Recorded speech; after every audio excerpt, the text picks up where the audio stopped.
I wasn't ready for that. We had that 1 week where it was excellent, and now it's gone back again. Anyway. We're like the Bulldogs. Woo! Great Good. segue. Yeah, that was a phenomenal segue in what was a horrendous game of football. A horrendous week of football. Yeah, it wasn't really. Good. There was good. one good game. Yep. We need is to kind of interesting. which I'll talk about. We'll talk about at the end because it was right at the end. Yeah. But, I think the Panthers are saving football. Well, yeah. At the They moment. are. The team that is not saving football is the Canterbury Bankstown Bulldogs, who are awful. So bad. They are very, very bad. They have no attack and they can't defend. So what's happened? It's yet again one of those weeks where they had all the ball in like the first 15 minutes Couldn't score. and had one try to show for it. And then as soon as possession swung back towards the Dolphins, they got blown off the park. And basically thanks to Jermaine Azarko and no one else, because my word, what a game he had. 24 of his own points, so Just that's pretty ridiculous, dude. He was awesome. 260 meters, obviously scored 3 tries. good. He's so good on his feet, man. He's 104 such a good- fantasy He's points. such a smooth mover. He's so fun to watch. Isn't Really? he? He's He very must cool. be. Melbourne have got a good one there for next He year. must be like one of the most underrated players in football. I think I don't think people get how good he is. He is excellent. He truly is just a joy to watch. You know, we talk about those nippy, small, like the fullback people like Farlongo and Keaney and all those people. He's like one of those people in a bigger body. His footwork is just It's ridiculous. just crazy. He's so good. I love him so And much. his kicks are so smooth. He's still got the best His kicking style motion is kick the best. in the I competition. love Jermaine Azarko. I could rant about him for ages. I could rant about Isaiah Katoa forever. I thought he was stellar in this game. That pass to Nicarima. I just like looking at him in the background, grinning and doing this. It was so funny. And the hilarious part of it, Stephen Crichton absolutely blowing up Deluxe at Lockie Galvin for missing his assignment. That was hilarious. That's fair enough. Just, your classics. Tuna Furiaki I thought was pretty strong. Tom Gilbert is doing Tom Gilbert things. He was benched this game, which was weird considering Tom Flegler I thought was a bit how's your mother? He wasn't great. Yeah. Just a bit weird all over the park from them, but Max Platt's still the GOAT, so Right, we love them. I think they really, really missed Jeremy Marshall-King while he was out, because it was once he came on, then everything The seemed to click. movement clicked. Yeah, They you're looked right. so good with him on the field, and if they are going to go on a run and score like 40 points a game, which I think they're very capable of doing, it'll be because of him, because he is very, very good. He's another one of those hookers that you don't get mentioned very much. Well, because he's never on the field. He's a Yeah. bit like Wade Egan in that Yeah. regard. If he was on the field more, he'd be getting a lot more attention. Yeah, no, he's a good player. He's so much fun to watch, man. Yeah. And as for the Bulldogs, They're bad. Bad. There's not Yeah, much to finally bad again. Sorry, Winston. Like, what do we? not much to talk about. If Connor Tracy's bad, he was probably responsible for letting 3 tries in because he doesn't know how to tackle. Like, just Anari Tuala sneakily ran 156 meters. that's not for 12 sneakily. He runs. does that every week. Well, I know he cops a lot of flack, and arguably, I don't know whether it's rightfully so because he's trying his hardest. I think Lockie Galvin's been really good this year. I think he's been really good. The rest of the team He's just hasn't tried gone hard. with him. He's tried hard, but I still don't think he owns the team. This is the problem. It's Stephen Crichton's team, and that's the... Yeah, well, you could see at the end of the game they started doing that thing where they had Crichton attacking in the halves again, where it's just like, you need to stop tinkering with shit, Cameron. Like, what? Why? How did you play so... I mean, I know Panthers were bad that night, but the Dogs still played very well to beat the Panthers. It feels like they're built to beat Penrith and no one else. And that's it. Seraldo, that's the one he marks on his calendar. It's like, we're going to beat them and no one else. And who cares about the rest of the year? The moving of Jacob Preston to the left side of the field makes no sense to me because he's clearly a right back rower. He got dumbed down something fierce by doing that. So dumb. It was not... Like, I mean, he tried, but... And Stephen Crichton is, like, scarily out of form right now. Like, he's not playing very well. No. So, it feels like it has to turn around at some point for the Dogs, right? It feels like it has to. We're thinking that with Canberra. We're thinking that, you know... Well, the difference is that this is such a talented roster, right? Like, who's out that would usually be in this team? Viliami kick out. And Jacob Curaz, I guess. And Jacob Curaz, yeah. But like, really? They're doing this? Like, it's not good, and it's no coincidence that they're attacking coaches Adam O'Brien, who managed to bring the Newcastle Knights to a wooden spoon. Might be the worst signing in like the modern NRL because this is ridiculous. No, they've fallen through the floor. And look, like, I get they were without Matt Burton for this game, but like, he doesn't make that big a difference because they played essentially the same as if they would with him anyway. I thought that you'd be looking at Sean O'Sullivan playing like the organising halfback role, and Lockie Galvin can do Lockie Galvin things, run the ball 800 times and be good. Yeah. But no, they kept Lockie Galvin as playing this halfback role, and it's just clearly not working. It's very clearly not working. So they need to rectify that as quickly as possible. I don't know what you do with Burton if you do that, but this Galvin at 7 thing is clearly not working. No, it certainly isn't. So He needs to be a 6. He needs to be a 5. Maybe a 6. I don't care. Let's see. This is what they get for running Toby Sexton out of the building. Yeah. Because they were great with him, and then they shift him out for Lockie Galvin, and everything went through the floor. Everything goes to shit. Yeah. So this is what you get when you get too greedy with players. And I don't know what they're supposed to do now. Like, really. It feels like they have to turn it around because the squad is talented enough to do that.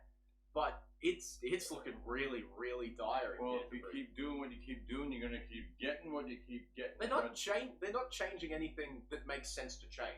No, they're just not tinkering they're not fixing themselves up at all. It's the same old, same old. Yep. Unfortunately, they need to work something out pretty quickly because the year is over, a third gone, and and like even their going good.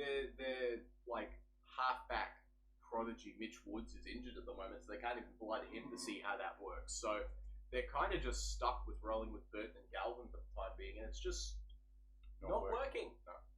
Burton is probably a centre, to be fair. You drop Bronson Sherry? Or do you push Bronson Sherry out to the wing and drop Sewer? But what do you do when Jacob Curaz is back? Yeah, well, that's it. Do you put Curaz at fullback? What do you do? Yeah. I really don't know what the best solution is for the Bulldogs at the moment. And I don't think they know either. Win some games. They look clueless. Yeah, they don't look good. You got anything else? Leo Thompson's good. I like him, but he tries hard. I thought that would be the signing that get them over the hump. I really did. Joanne Well, they are missing Max King too, who is pretty good. But like, it's Sam Hughes is doing a job. He's been doing fine. So Also, the Jermaine Zacco pass from where he Oh, yeah, over the sideline. Yeah, that one was fun.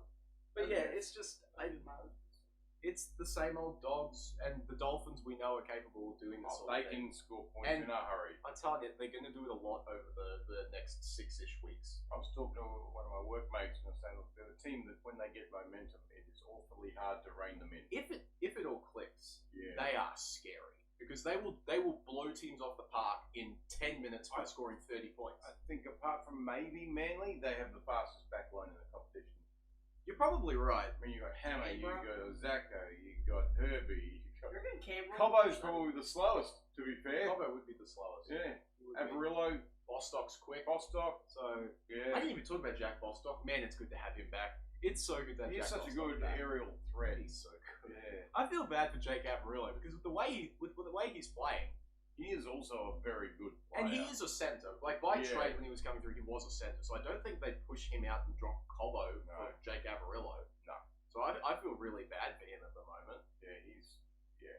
It's bad. I wonder if he's the one who wants to go back to his old club, which is the Bulldogs. They could use maybe. Those whispers. You could play him at fullback. Yeah, You could definitely do worse. absolutely. They need some more speed. Hammer did literally nothing in this game. No, he didn't do anything. He did literally nothing. He didn't get it and out he'll of his somehow front row. still get an Origin jersey despite doing literally nothing. So have fun with that. Yeah, the Bulldogs suck. The Dolphins don't. Also, the refs suck because I'm sorry, the Titans were absolutely shafted in this game. What an absolute joke! I could rant for half an hour about how bad the officiating was in this game because what are we looking at? Like, I get I get when on-field refs make a mistake because everything is happening really quickly, especially with how fast the game is now. You can miss things, that's fine. But the bunker, not being able to see a guy drop the ball over the line is just a joke. I do not understand how that Robert Toya try stood. And you look at how the game was going. If he doesn't score that, the Titans are up at halftime probably. And then the game completely changes. Because instead, like, all the momentum is, it's with the Titans. They're not thinking about, oh crap, the refs are going to ref us out of this game, so why do we even try?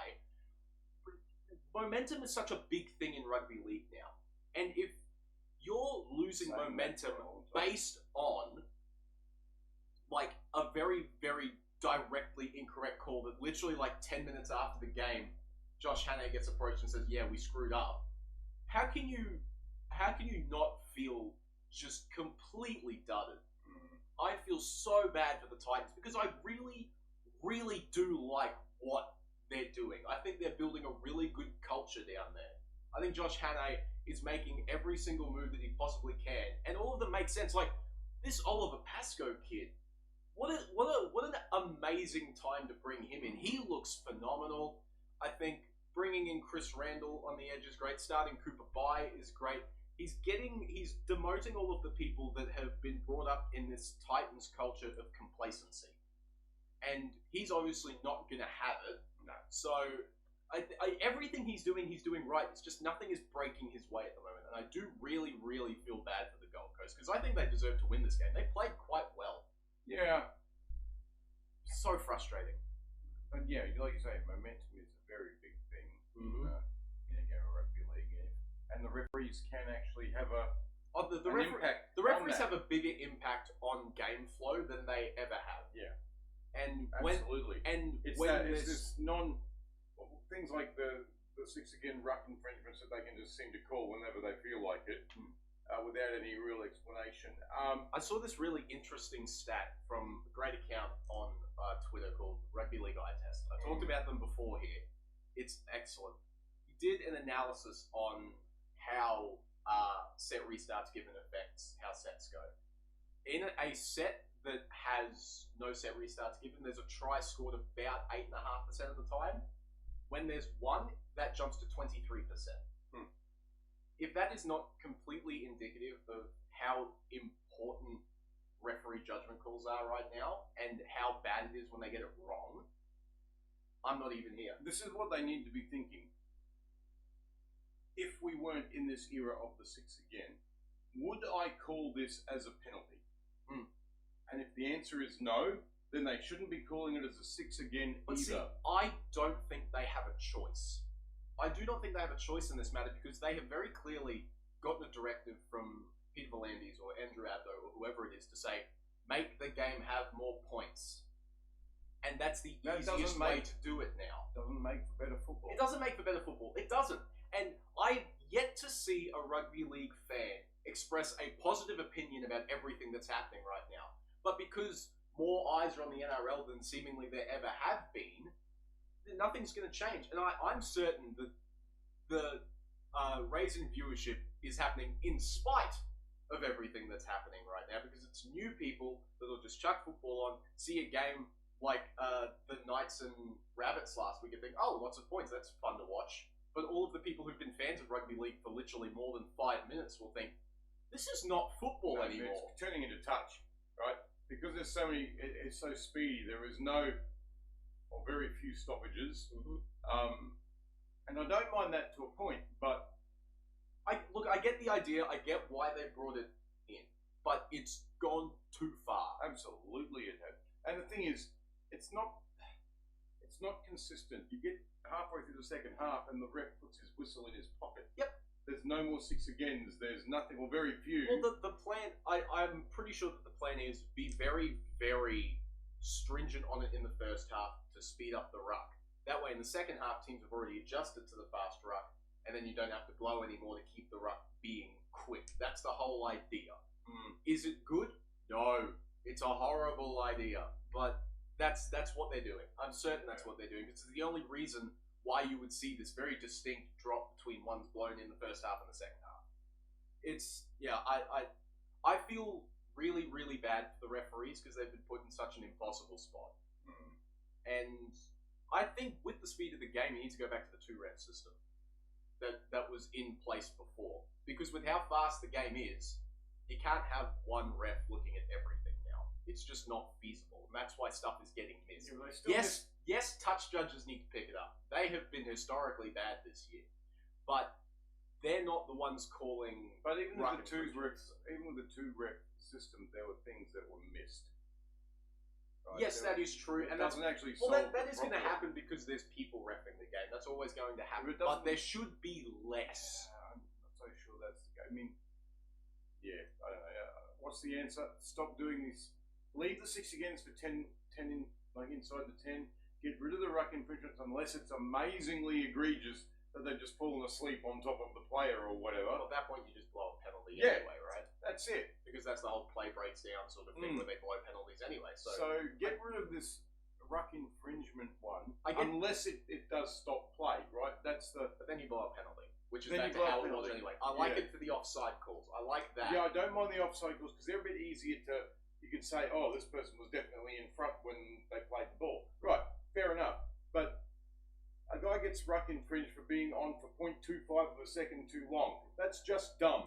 Yeah, I've heard Josh Reynolds talk about this, where it used to be that you possibly commit an infringement in like the old style.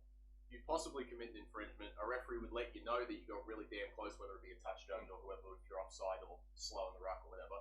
And then if you do it again immediately after, then you get pinged for it. That's how it used to be. It's not that anymore because the referees are so much more liberal when it comes to giving these away, whether that is a directive they've been given or not. But that's just how the game is right now. And it's endlessly frustrating, especially for teams like the Titans that are already doing it hard enough as is. So I would be very, very slighted if I'm anyone involved in the Titans organization. Anyone involved in any of these teams that are struggling, like your Dragons and your Eels and these sorts of guys, that just can't seem to get anything go their way. It's incredible. I'm very, very sympathetic towards them because when the Cowboys were terrible, we had that. We were terrible at the beginning of the set restart era, and it kept happening to us. So I very much sympathise with some of these fan bases. I feel like with the 6 against stuff, the league is turning so much more into union, where it's a thing you get infinite tackles. You get so many tackles if you get a 6 again. That's a fair point. You can. I mean, if you get so far down the field. If you get 2 6 agains in one go, you could have up to like 14 tackles in a set, and then you're almost guaranteed to score. Yeah, right. Exactly. It's turning into union. Especially in that teams sense. like, I don't know, we'll get to them later, but teams like the Rabbitohs, that like as long as they hold on to the ball and then they get like a set and a half, they're gonna score. They're just going to. Yeah. So the rugby league is in a bad place right now, and they need to fix it before they start alienating. They will lose like the dyed-in-the-wool fans because they are sick of this newfangled game that is not really rugby league anymore. I'm waiting for a like catastrophic wave of injuries to hit. And then the RLPA will have a problem with it, and then maybe the NRL won't have a choice but to backtrack a few of these. Maybe. Because I feel like that's what happened in 2021 when it was like full field set restarts were the thing. There weren't any penalties for those sorts of things at all. And then everybody got hurt, so they rolled it back to the attacking 40, and then the your own 40, and now your own 20. They're trying to slowly bring it back to where it used to be, but at some point, it's gonna hit an inflection point, and everyone's gonna get hurt again. And I will praise the NRL for trying something new with this whole thing. I think it's very smart, and trying to innovate the game is fine. I think that's a thing that most sports leagues should do. But when it's objectively failing, you need to jump ship. Look, eat some humble pie. Say, well, we got that part wrong, and we're fixing it. I think some of the rules are fine. Like, I think the 2-point field goal is genius. Yeah, that's such a great rule. But like the short dropout stuff is a bit like, who asked for that? Short dropouts have always been a thing. People just never did it. But because the rules changed about what happens if it doesn't work, it's not an instant penalty. Yeah, well, like whatever. There's no risk for doing a short dropout anymore. There used to be, but I mean, they were always a thing. People always, from time to time, would try one opposition. But now it's the long ones that trick the opposition because they're the ones that don't get done nearly as much. And I feel like I don't know if there's any statistics to back this up, but I feel like teams are trying to force dropouts a lot less now. Because of the 7 tackle set. And like you're not guaranteed to get the ball back. No, there is that as well. So on the last tackle, a lot of them just fall down with the ball. Precisely. 5 meters away from the line. There you go. Yeah, exactly. So and it neutralizes your Sam Walkers and these sorts of people that have phenomenal short kicking games, and there's just no reason to do it anymore. No, that's right. So I don't know where current players stand with all of this, but I can't imagine their position is very positive because every single thing we've heard about how these things are getting enforced, players are very, very frustrated and confused. I mean, Tom Dearden voiced his confusion to referees a couple of times now. So, and I don't think it's because he's dumb or anything. I just think because the rules are stupid. Yeah. I just want to go. We'll backtrack to the other game. Cameron Sorrello trying to blame the rest for his team being shit is hilarious to me. His team's just bad. Like, come on, dude. You don't lose by that much because of just the referees. The Titans lose because their team isn't great, but they have the excuse. Yeah. Dragons have that excuse. Yes. Bulldogs, you do not have that excuse. Yeah, Sorry. exactly. But yeah, anyway, I mean, back to this game, I brought up I could wax lyrical about Oliver Pascoe for forever. Yeah, he looks so good. He made 62 tackles. 62 tackles. He's excellent. Like he picks and chooses his opportunities to run really well. He's a great ball player. Yeah. I think they've done a really, really good thing with moving him up for Sam Verrill's spot. That was really, really smart on Josh Hannay's part. Keanu Keeney, as normal, is Keanu Keeney. We know what he is. Tino seems to have really picked it up the past couple of weeks. I wonder why that is. Yeah. Well, he's not playing like 45 minutes anymore. He's jumped back up to playing 60-ish minutes, and surprise, he's still good. I wonder if he was at all. He had a bit of an injury. He must have been carrying something. Is my only thing because even in the preseason, he looked pretty underbaked. So I guess we'll have to see if he continues that form into what I assume is Origin. Right? He's gonna get picked. He's gonna get picked. I would imagine so. You any Titans stand out for you here? Not really. Arama Howe's gone bad, so yeah. Well, when he got dropped because 2 weeks ago he played 60 minutes and ran the ball once. Yeah. So he that's the complacency that I was talking about. That's why I'm happy that they put Chris Randall up there because he is a defensive machine. I love him. I think Zane Harrison for his first game did actually pretty well. He looks okay. I don't hate him. He didn't look bad. Looks alright. I liked it. Obviously it'll take a while for the Harrison Campbell combo to work out, but you get to see Jaden Campbell in almost this more stereotypical sort of 5'8" role, which I think suits his running game really well. So I am intrigued to see how the rest of the season goes with hopefully this combination. Look, I think Cooper Bye's going alright. Oh, he looks so good, dude. Nice to see him get full. He's not starting, but he gets a good amount he started this game and somehow played less minutes than he did coming off the bench, which I don't fully understand. That's just dumb. But anyway, I'm intrigued to see how he goes. For the Roosters, it's one man and one man only. James Tedesco might be the best fullback ever. He's probably very close if he's not already. This is ridiculous. How does he How does he run 330 meters at age 32? Probably only two who could probably argue that you could put up at the same. Slater and Inglis. He's up there, dude. Yeah. He's just ridiculous. And for some of the older dudes, Gary Belcher and Gary Jack. They were the two big ones earlier. Garys. Yes.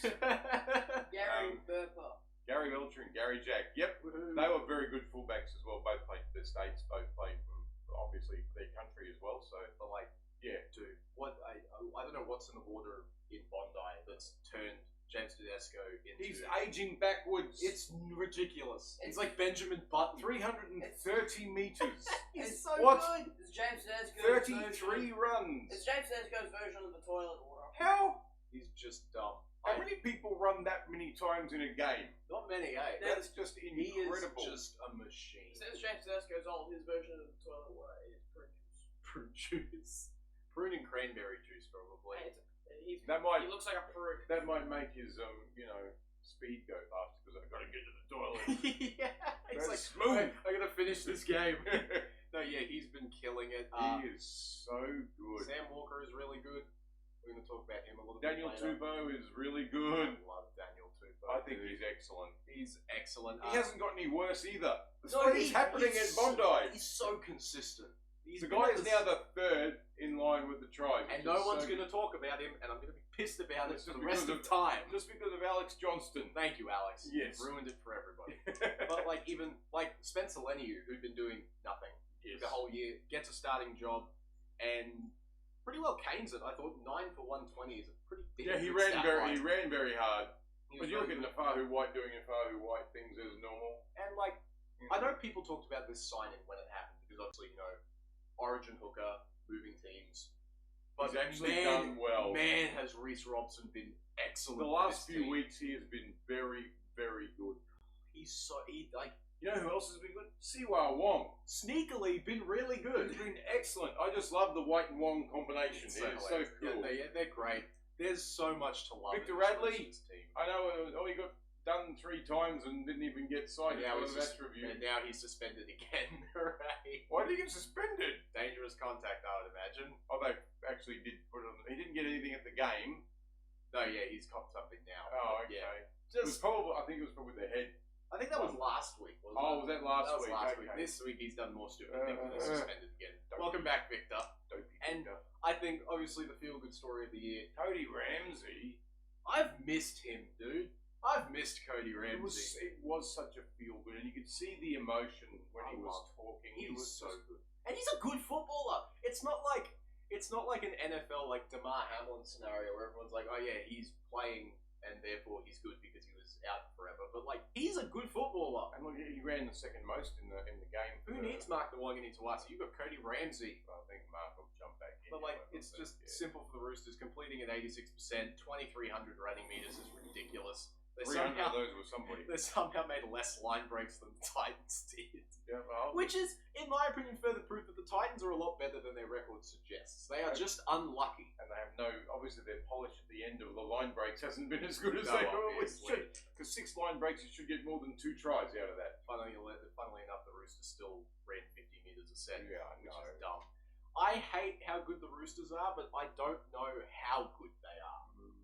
I know that's a weird sentence. No, I know what you're saying. They haven't played the top flight team yet. Well, they have. They've played the Panthers and the Warriors and been blown off the park both times. Okay. So I don't know what to think of them. That was so early on though, wasn't it? So yes. recent Roosters might not be the same. Both of those games were probably when they didn't have Reece Robson. So maybe that changes both things. Of those, yeah.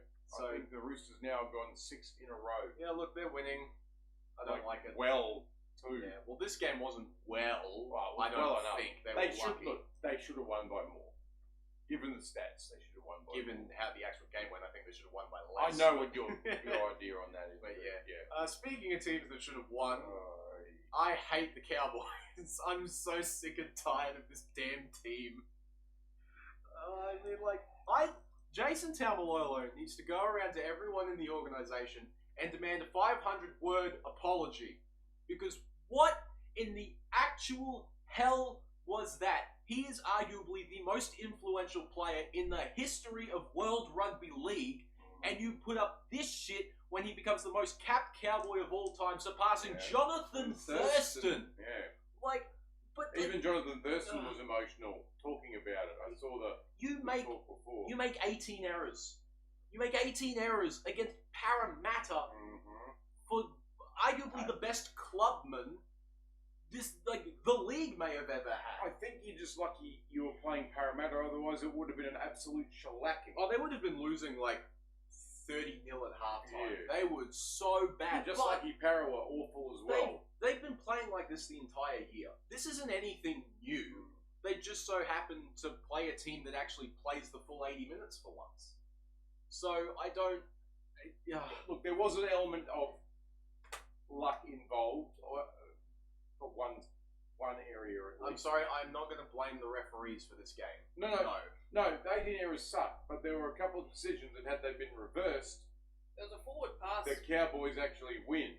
And this, it almost smacked of deja vu from the 2022 prelim final. That was definitely a forward pass. Yeah, a little bit. I will... Have you watched the game? Yes, I did. Did you see the forward pass before the try? Yes, it was forward. It was horribly forward. It was forward, yes it was. And you saw Liam about to move forward and blow forward past, and he said, "Oh look, they're going to score. I'm not going to blow forward past now." Yeah, but that's that is horrendous. That- If it's forward, blow the frickin' thing. But see, that plays into my idea of they've been given a directive to make more points, and if you're making calls that stop points, bad. So that's not great. Obviously the biggest thing to come out of this game, Tom Dearden, Out for 8 ankle weeks, surgery, probably. missing 6 to 8 weeks, out of Origin 1 and possibly Origin 2. Was it a hip drop? And had he stayed down longer and not got up, it would That's- have been a penalty. That's the And problem. probably 10 in the bin. That's the for problem. Josh Adokar. Yeah, see, and that is the thing that irks me, because in my opinion, I don't think it was a hip drop. No, but I was actually reading, and this guy seemed quite, he like paragraph after paragraph, he was saying about how teams are now looking at ways of doing the hip drop, but making it not look like a hip drop. Well, yeah, because they have the 3 elements, and if you're missing one of them, they can't really call it, right? So, It's Adokar like definitely landed on the back of Dearden's legs. However, Yes. he wasn't holding on to him at the time, so that's okay. But also, he wasn't in like the standard sort of perpendicular, like coming down with the hips on the back of the legs. No, he was parallel to him and almost just and fell onto his knees behind him. I can see why it wouldn't have been called, but others similar to that have been The called. Appy Coruscant one's the big one. Appy Coruscant, a couple of years ago, Chad Townsend copped one, Yep. and Valentine Valentine Holmes. Holmes is a really interesting one because he wasn't holding him at all. He just fell. Yeah, So yes, there has been. that's just inconsistent. But see, and that's another thing that I feel bad for the rest for, because who knows what a hip drop is? You could go to NRL HQ and ask 5 people what a hip drop is, and you get 5 different answers. And that's a bad situation to be in. So look. And here's the thing, we were talking about it at trivia last night.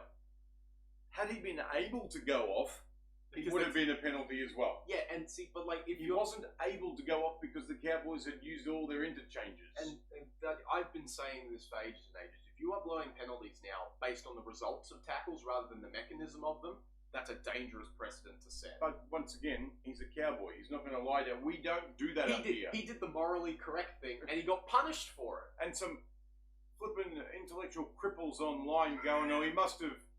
He was milking a penalty. He's out for 2 months. surgery, you dimwits! Like, Oh yeah, milking. The guy could barely walk. but like, and you know he wasn't milking because as soon as it went to extra time and they had He 2 was more, off. he was the first guy to come off the field. Yeah. He clearly was in no He state was to keep packing playing. down the scrum at hooker, so he didn't have to He chase. didn't have to run, yeah. And you know what's annoying is that I would have been fine if the try that tied it up went down that side of the field because it made sense. It didn't. It went down the other side of the field. It's just like, yeah. And he wasn't even the only injury. Sonny Luke gets knocked out as well. Yeah, he gets out for 4 weeks. 4 weeks because Medial ligament because Junior Polo lands on his knee. He tried to give a piggyback around Junior Polo. Well, Junior lost his leg, but he lost them forward Yeah. rather than backwards, and still did some damage. I don't know. It was just that was an accident. You can see that that wasn't something that Paulo tried to do. He even went and checked on him to see how he was. Oh no, Junior Polo's not the sort of guy I to do that. didn't see intentionally. Adokar do that. I didn't see the other guy who was involved in the tackle check on Dearden. They were just up and gone and having a chat in their stupid huddle. Yeah. Right. And that's not a good look either. No, considering not at you were the one who caused it, even if it was an accident, you should be seeing if they're okay. Yeah, I agree. Adokar isn't a sportsman. A good sportsman. No. He seems like a decent guy off the field, but on the field he's a bit of a pest. He's like Mike Lennis. And look, the Cowboys deserve to lose. Don't get me wrong. I'm not saying that they deserve to win, but there were some calls had they gone the other way that they probably would have won. Yeah. And that's the thing. Although maybe it's a good thing they lost because you shouldn't win when you make 18 errors. I spent the last 10 because I had just come home from work when there was like 15 minutes left, and I spent the last 10 minutes of the game just laughing my head off because I was just so resigned to the fact that every single time they made an error, they were going to screw it up. Like Tom McKaylee had a shocker of a game. You could argue that he was the sole reason they lost because he just kept looking for reckless offloads and kept losing the ball. And the more you give Parramatta and the more you give Mitch Moses the ball, he's gonna make you pay eventually. The more you give anyone the ball, they'll make you pay. Well, obviously, but like that's that the shows whole for the thing, right? Dolphins from last year. Remember? I mean, it was the same sort of precisely. So they are an incredibly frustrating team, and when you've got other fan bases calling your own team frustrating, that's how you know you're in a bad spot. And, like, I can't even pick any, like, Tom Chester was good, but he's always good. It's everybody else that sucks. Braden Burns ran for 207. He runs a lot, but... Drinkwater ran for 219. There are a couple of big runs from the back five. Yeah, that left side defense, that Purdue side was awful. It was really, really poor. Zach Labert, I thought, had a shocker. But even Tamalolo had a quieter game. He still ran 123 from 11 He tried runs. his hardest. Yeah. But, like, the Cowboys notoriously are not very good in these sort of emotionally charged games. They're never good with high stakes. So I wasn't surprised that this happened. That doesn't make me any less angry. I was talking with one of my workmates again. He was saying I could see, I was watching and I could sense that this was going to happen. Yeah. He was just saying he could sense that was still going to happen. The game reminded me a lot of that game in 2022 where they played the Tigers up here and won because of that stupid ass kickoff escorts penalty. Even though it may have been the correct call, but it was still stupid. Yeah. But, like, it was the exact same pattern, right? Yeah. They were not playing well, high-scoring game. They let in 2 tries at the end, and they just so happened at that point to get lucky with one of the Tigers being idiots. They didn't get that here. Mitch Moses had a 3-point play. That was the dumbest thing in First time in NRL history there was a 33-30 I want to scoreline. posit a question to you guys. If by some like ridiculous miracle, Ronald Volkman bangs that kick into the posts, and the Cowboys pick it up, is it play on or no? No? No, I was reading, and I think NRL came out and said that. Oh, okay. Yeah. Well, that's boring. Yeah, it would have been funny. and they pick up and run 80 metres and score under the post or something. Imagine there being 2 scores in Golden Point and the team that scored first lost. Yeah. Well, actually, when it happened, Mitchell Moses was saying, "I don't want to take it." the only time Mitch Moses was milking for no penalty. Because I'm sure he thought maybe that's a possibility. Because he clearly was in no shape to kick that, right? Well, I think he was, but they yeah. They made Volkman kick it for appearances. I think it was, because after that he was walking no limping whatsoever. It was definitely a penalty, though. Yeah, it was. was. For how that has been enforced, I have no problem with you it. see it, the only clipping that happens is, I think, this part of Drinkwater's foot hits this part of Moses's foot, and then Moses decides he's going to be like a hip hop dancer for a bit. Throw his leg around. Very good. But he did. He look. Yes, it was a penalty, but yes, he really played up for it. But unfortunately, if like I said before, if they're reffing things based on the results of plays, you're creating a milking culture in rugby league.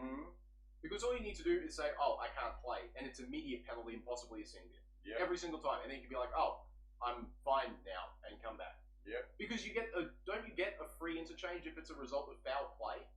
Isn't that a thing? If you lose a second player as a result of foul play, you get so that new player can come in. That's a dangerous thing to try and do if you're the NRL, because if you're going to start doing that, you're going to get a lot of teams just rotating people by faking injuries. Yeah, it's not good. So it's a problem. Once again, Para weren't great, but they actually controlled the ball a lot better than the Cowboys did. They made 2 errors or something. 6. Yeah. Oh, 6.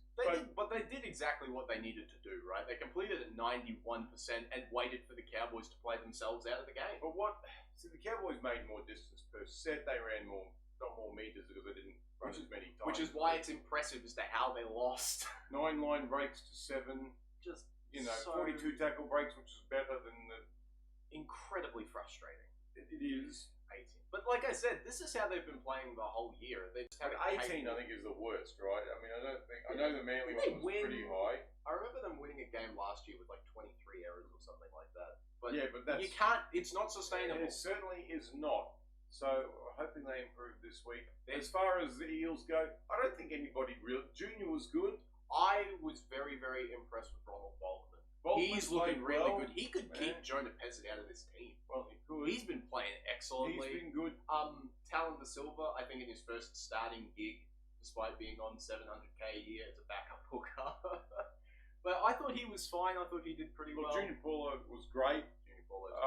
Jordan Samrani. Yes. Like, he is good. And I've seen, like, forums of Parramatta fans talking about like this guy's going to be the next like big centre for this club because he was initially a centre, and then they switched him to second row in New South Wales Cup, and now he's come back in and he's a centre and he's killing it. Like he's a good, strong footballer, and I think like obviously Josh Papali'i's a goal. We know how good he is. But, like, there's just Jack Williams has been excellent for them in the middle of the field. He's been, like, the one forward that hasn't got hurt so far. Yeah. So they've just got a lot of good. There's a lot of good in Parramatta despite how many people they have out. I love watching Tony Mataele. He is a monster. They still have a lot of size and speed in their team. It's not like they're a horrible football It's not team. like they're the Dragons, right? No, they are certainly not the Dragons. And they haven't been going great, but look, they're always in a game. They fight to the bitter end every single game. You could say a lot of things about Jason Riles as a coach. Him being a bad player motivator is not one of them. No, he knows how to get his team They up. play all 80 minutes, and if your team lapses for 10 of those, you could lose. Just so happens the Cowboys lapse for about 60 minutes a game. We're not going to talk about that. I'm so sick and tired of seeing Sam McIntyre on the edge. He is useless there. They cannot be playing him there. Put him at lock, put him in Q Cup. I don't care. Just don't have him playing in the second row because I don't think he's not fast enough. He hasn't played. Yeah, especially with how like edge heavy the game is now. You need people who can deal with that, and he can't. Even McKaylee can do that better than he can, and he's a bigger body. Like I wouldn't care if they put Ruben Cotter out there at this point. Put him out there. Put McKaylee at lock, or put McIntyre at lock. Yeah, I don't care. Just you can't have McIntyre playing on the edge. It doesn't work very clearly. And Cohen Hess ran pretty hard, I thought. Jake Clifford's doing Jake Clifford. Clifford is excellent. He's the best. He is excellent. Origin half, Jake Clifford. 7 runs for 91 as... He was excellent. Yeah. Mostly scored a try. His goal kicking has improved leaps and bounds in the past few weeks. So the Cowboys are so frustrating. Yeah. So tired. Anyway, let's move on. We've talked enough about this silly game. What a dumb game. On to another dumb game, but we can spend a lot less time on it because holy crap, the Dragons are the worst first grade team possibly ever put on an NRL field. If your name is not Couchman or Stewart, you should hang your head in shame. So bad. How do you let the wingers of a team have a combined 12 line breaks? How do you let Greg Marshew score 5 tries? 5 tries is ridiculous. You know, the last night, was it the Knights? Yeah, it was the last night to do that was a guy by the name of Edric Lee. Yeah, that's a... He was the last one to score 5 tries. Who was the last player to score 5 tries? Was it AJ? It's probably AJ in that game where they overtook Carl Felt. Still angry with it. The Cowboys had nothing, and you had to take that away from them as well. You sure it wasn't Aaron Card's 6 tries in that one game? No, that one was before. That was in 2020. 6, I think, is the most. Yeah, there's a few people that have There's done a few who have done it. I still remember a game where the Cowboys conceded 4 tries to Matt Ikabalu. I did. That was a Broncos game. Yeah, that was. No, it was a Sharks game. Sharks. That was sad. Well, yes. Anytime one player scores more points, they conceded 4 tries to Ikabalu and then 4 tries to another winger the week after when they played the Roosters. That was a dark time. But yeah, back to the Knights. Just they are going good, eh? Tell you what, Kalen Ponga, he's making a case, dude. He's making a case. He's gonna be hard to not put in the team. You have to put him in. You have to find a way to get him into this team. He's in too good form right now. The thing is, he can play very many places. So he's a big body. Obviously, Dominic Young, 5 line breaks, 280 meters.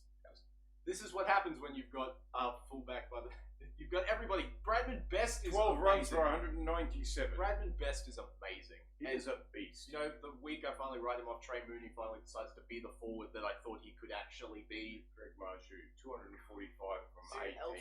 The 7 line. This is ridiculous. He had 1 less line break than tackle breaks. He had 8 tackle breaks.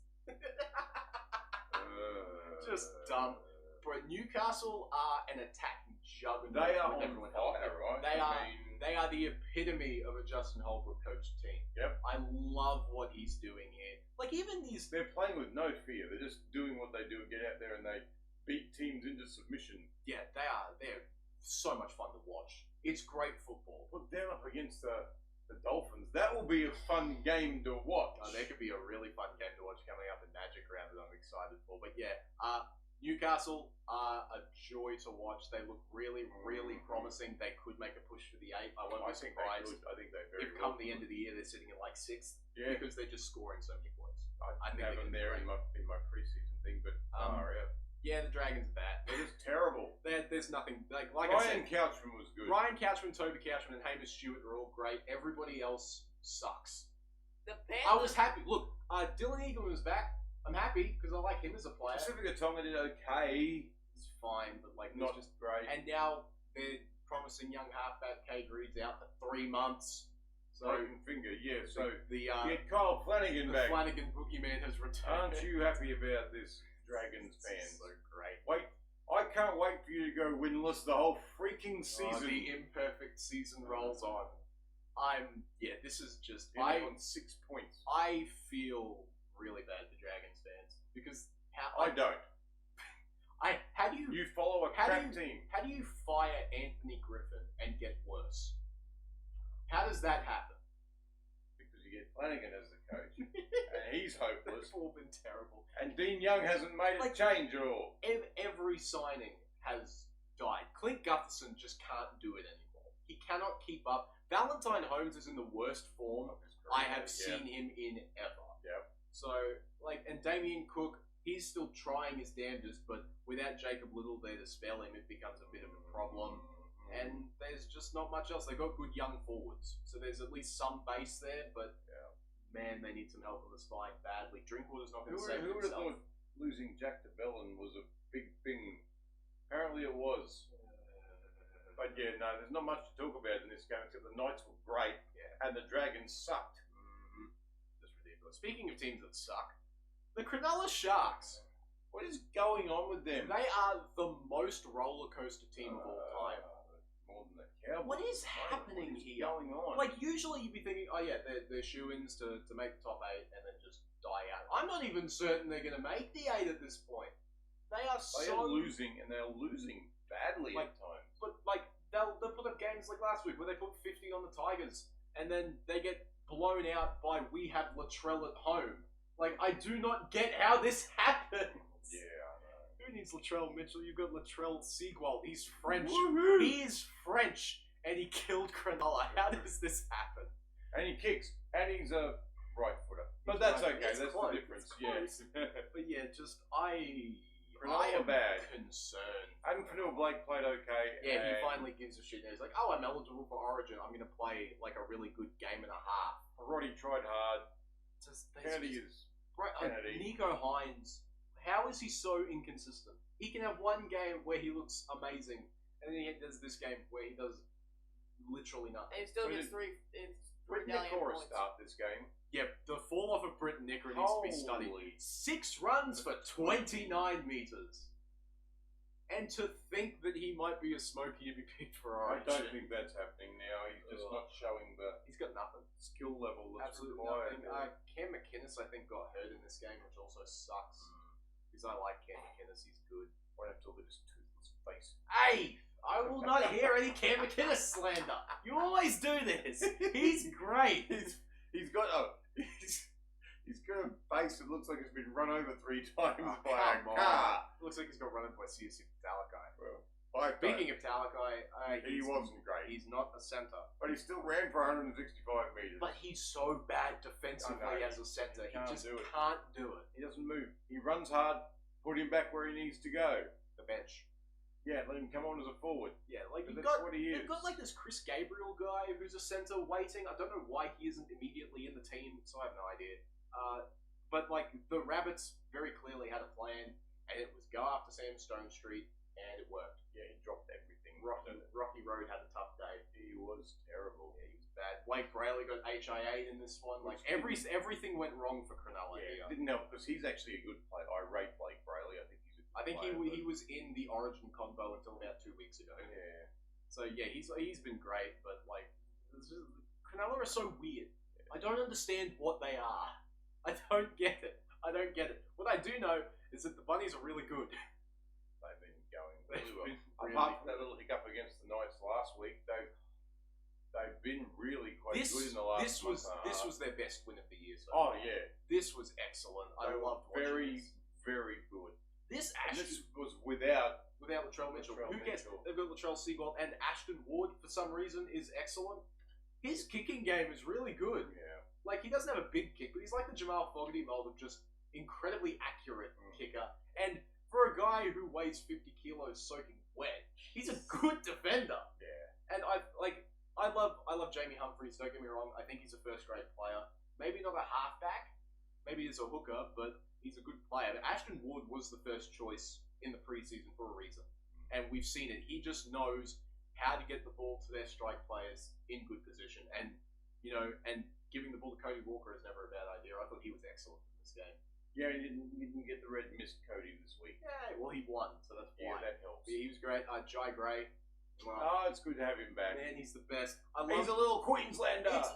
This is excellent team construction from South because they've got your like flashy strike players with your Walkers and your Fafitas and your Latrell Mitchells and these sorts of guys, and then you've got these just grindy effort people, Jai Gray, Ashton Ward, any of these sorts. Bronson Garlick even I think's been really good. Campbell Graham's a bit of a workhorse. He's great, isn't he? Yeah. I love him. It's just lots of they were good. And look, I'm not sold on some of their players, but look, they're pulling together as a team that's working really, really well. Yeah. And look, they've got the master coach as their coach, right? So He's finally figured out how to get the best out of all these guys. And he is such a good coach. boy, is it scary.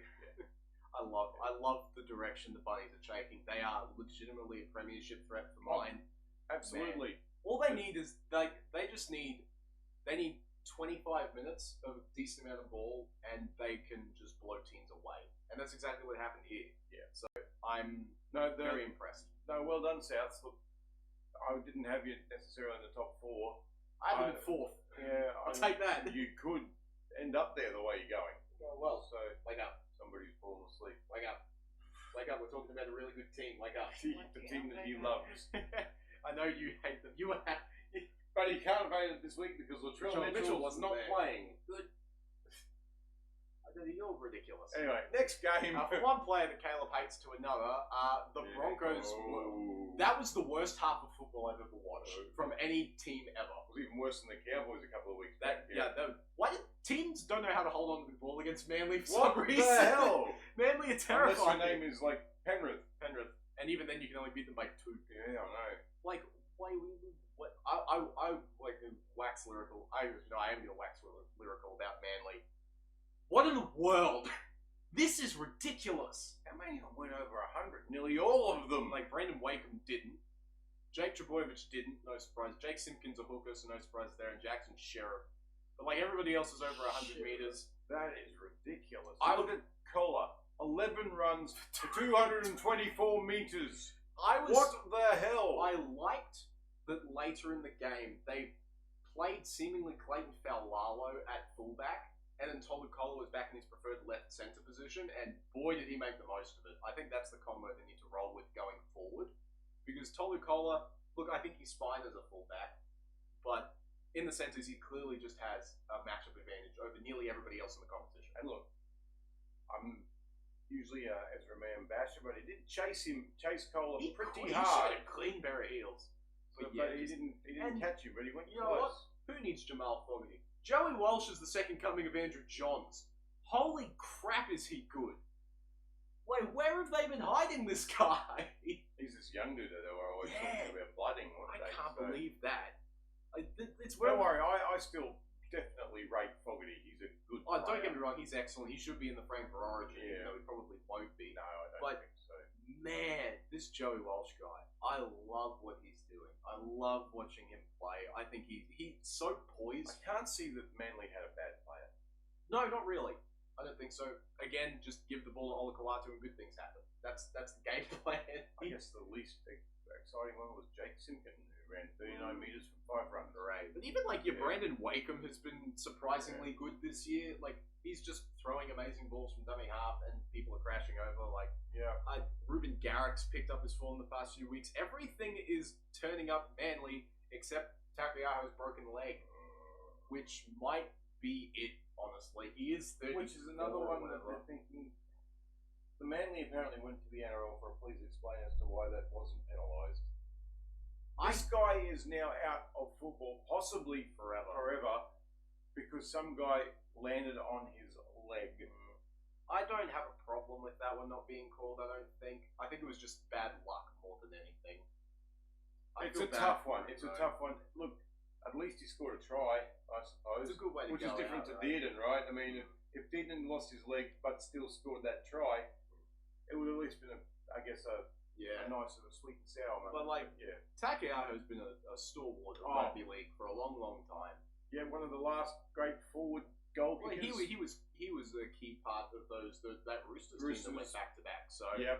I'm gonna miss him. Yeah. I enjoyed watching him play football. So Good luck in whatever you Godspeed, do Theo. after that, buddy. I mean, hey, Go be a real estate agent. That seems to be what you are Samoan or whatever, so your leg will probably heal in 6 weeks. He'll be back in time for finals.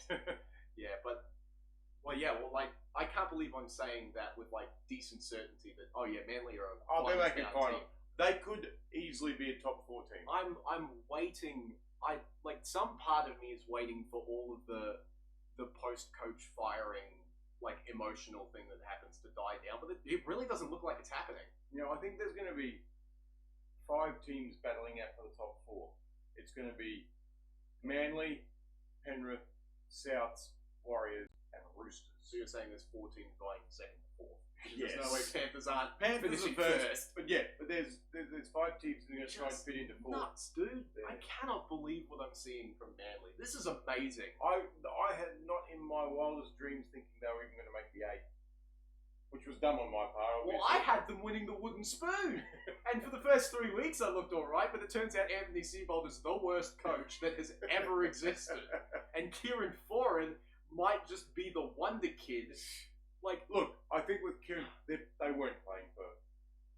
Clearly not. Because Clearly not. as soon as Foz took over, bang, through the ceiling.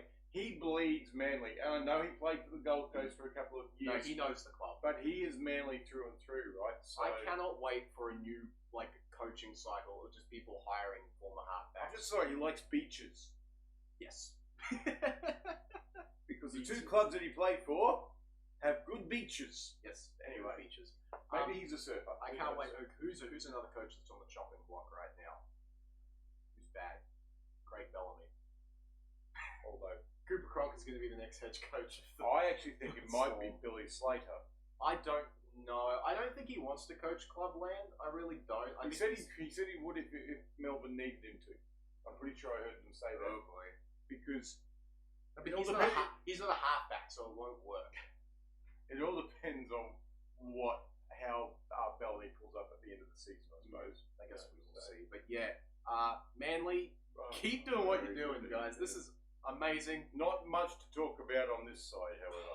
Yeah, the Broncos were horrible. Their wunderkind wasn't very good, actually. Yeah, well, I will cut him slack by saying that the rest of the team was also a trash fire. I'm incredibly frustrated because this is the second week in a row that they've been absolutely bashed in the middle of the field. Also, weirdly, the second week, Huss. but also weirdly the second week that they've pushed Xavier Willison out to an edge. I don't think there can't be any correlation there at all, right? Come on, he's clearly the best forward you have, and you pushed him out to the edge in favor of Jack Gasiewski. Swap those 2 round. Well, Gasiewski's out, so they don't have a choice now. Oh, well, yeah. Again, Maybe I'll get some points from him this week. I realized he was, but Pat Carrigan was good, and that's it. Yep. That's it. Verhoeven got the try, and I think that was. I'm also mad that Tom Duffy has been excellent when he's been playing, and you're like, Ben Hunt's been out for 6 weeks. We can start him at halfback. Idiot. It's a horrible idea. I don't know why Tom Duffy isn't just immediately the halfback. He's playing too well. It's insanity. Yeah, I know. But I think he'll be there when Reynolds retires, though. So he has to. Or I don't think Jonah Pezza just walks into the starting role next year. Not with how Duffy's playing. So, but Thomas Duffy got 1 run for. well, yeah, because he only played 20 minutes. Ben Hunt played 75 for some reason. The Broncos were like historically terrible in that second half. That was just horrendous. And here's how bad they were. They actually finished on a lower completion rate than the Cowboys versus Manly from a few And weeks the Cowboys were bad for the entire game. Yeah. Just ridiculous. Yeah. There's just not much to talk about No. here for the Broncos. They were bad. It was just an amorphous blob of... It wasn't very good. It was very, very bad. So, Nothing they tried came off. Reece Walsh was, you could see he was frustrated. Nothing was working for him either. And usually he does at least have one or two good things work for him, but nothing worked for him this time. It's just, I'd say the Broncos will just cross this game off their memory and move to the next one. move on. They're in the middle of an injury crisis right now. I think this game may have been a long time coming. So, but yeah, you can move on and just continue on the Magic round now. Melbourne won a game. They won! They won! But their Yay! losing streak stops at 7. Yeah, well, look, as soon as like the team list 90 minutes before the game came out and I saw that Terrell May wasn't playing, Melbourne will win this game because they just would be too good in the middle despite how bad their forward pack is. And I'm going to say it, Artavali Lasati might be the most important player in the league because they still have never been behind while he's on the field. And he is excellent. He ran 172 meters in this game, like scored a try, the 8 tackle breaks, 34 tackles. He does everything. He is amazing. I love him. Yes, I do. I'm going to give my Valentine's card ready in advance for next year. He's good. But Kawatu. I always get those two names mixed up. Uto Wikamanu. Yeah, he was pretty strong. Yeah.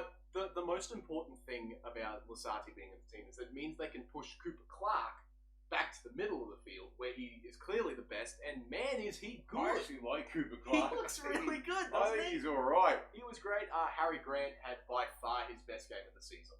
Like, by a long shot, I thought he was stellar here. Obviously, coming into Origin, all they're going to do that. Cam Munster also did a very similar thing with just being amazing, but who needs Suafar Longo, man? He scored 1 try, got hurt, and Melbourne were fine, so... Proof He that got them off the mark. Proof that he is still not good. He got them off the mark. Yay. And it was one of those ridiculous tries. He's like, Again. oh, they beat 5 people and did nothing else. So he's so Leave him frustrating. alone. I know, I'm going to continue barracking that he's actually not that good. He's not bad. He's like, if he turns into Ben Barber for 5 minutes a game, and then for the rest of it he plays like freaking Corey Allen. It's stupid. I'm sick of him. I don't like him. I like Jerome Hughes though, he's good. He is excellent. Let's talk positives, shall we? But yeah, but the positive is Melbourne won. Yes. That's all they needed to do. They needed to win to get some confidence back. And you can see Bellamy sitting there. He wasn't cheering. He wasn't doing anything. I think he just thought, well, he knows the job's not done, right? Yeah, he's probably thinking, where the hell has this been for the last 7 weeks? Boy, did they need this so badly. Yeah. And look, if they do end up going on a run, this will be the game where you say, yeah, they found something here. Yeah. So, look, I hope they're good because I like seeing good football being played. The more good teams there are, well, hopefully the more good football gets played. At this point, who knows? Look, for the Tigers, Taylor May was good. Oh, man. He is so strong. What an amazing signing. How strong is this dude? He's so good. He's like Greg Marju. One teammate was out, so the other teammate decided to be amazing. But outside him, it was like Kai Pearce-Paul does his stand offload the ball 8 times. Alex Twal is great, but got hurt. I like Sione Fainu on the edge. He's not quite as mobile as his brother, but he still does. He still does a job. Yes, it was a swapsy of like kind of. Yeah. So I don't know. I don't think you can take much out of the Tigers because again they were missing Terrell May. They're missing a lot of people, like Buller is still out, Dewey is still out, Appy is still out. So I think this game was probably a long time coming. When's Appy's suspension? Round 13, I'm tempted to say. He should be back around 13. But was he injured as well? Is that what's happening? No, he was suspended. 3 weeks? When did he get knocked? Round 10? This was round 9. So 10, 11. 12. They have the bye in round 12. Round 13. So he's back around 13, But this is like back-to-back weeks now where the Tigers have just kind of been blown off the field. This is the thing. It's still an attitude thing, right? You might be missing players, but you shouldn't have that many points put on you. Granted, there was a period with about 20 minutes left in the game where they went on a pretty decent run. Like, they'd scored 2 or 3 unanswered tries, I think. Oh, they'd scored 2 unanswered tries in 3 minutes. Yeah. And then Bunty Afoa gets called for being offside, and all the momentum they had just dies. And then Melbourne went on to score again, and that was it. So, Yep. you know, I feel bad for the Tigers. They're injured to all hell right now. They're missing lots of I think people. that's becoming a bit of a commonality A with a lot of theme, right? teams, right? Yep. Funny how that works. Fast game equals more injuries. Yep. Could have seen that coming. I wonder. But yeah, I'm not too worried about the Tigers. I think they'll be fine once they start getting troops back. They'll be fine. I think Appy Coruscant is the biggest one I think so. because he's so crafty around the He ruck. runs the game well. He knows how to get forwards in like isolated matchups. He controls the game better than Luai, that's for sure. I think you're probably right Yeah. there. You're right there. Luai shouldn't be controlling the game. He should be just allowed to do what he does. Well, he has to, right? Because Yeah. it's Jock Madden. Yeah. Like, he has to be the main guy, and I don't think he can do that very well. Although he did it at Penrith, but that just should be a Penrith thing. Mm-hmm. Speaking of Penrith, they played the game of the round easily. And they keep winning. That first half, It was excellent. woo, It man! was a good game of football. Tell you what, I feel like I've been sleeping on the Raiders. They're sneakily doing okay. They're not horrible, They're but doing they've still only won 4 games, and that's Yeah. a problem. And that's like with winning 3 of their last 5 now. Yeah. It was 3 of their last 4 last week. So like, I feel like I've been missing them, but you know, they ran into Nathan Cleary, who basically beat them by himself. Yeah. Yes. We are living in Nathan Cleary's world. This is the year where he gets literally everything, I think. Yeah. Well, here's the deal. If this year he cannot dominate at Origin, there's something drastically wrong.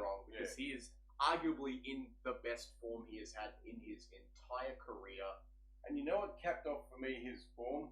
That line dropout that he did. He didn't mean to do that. He did not mean for it to Are do you that. I'm sure? sorry. No, he does that all the time where he tries to drill it towards the sideline, but he never does it like slowly dribbles and goes over 10 meters past the 10-meter line. That never He happens. did like he would do his kick that he would curve, and he curved his flipping dropout. Which I is mean, hard. what the freaking Like, don't hell? get me wrong, it's hard to do.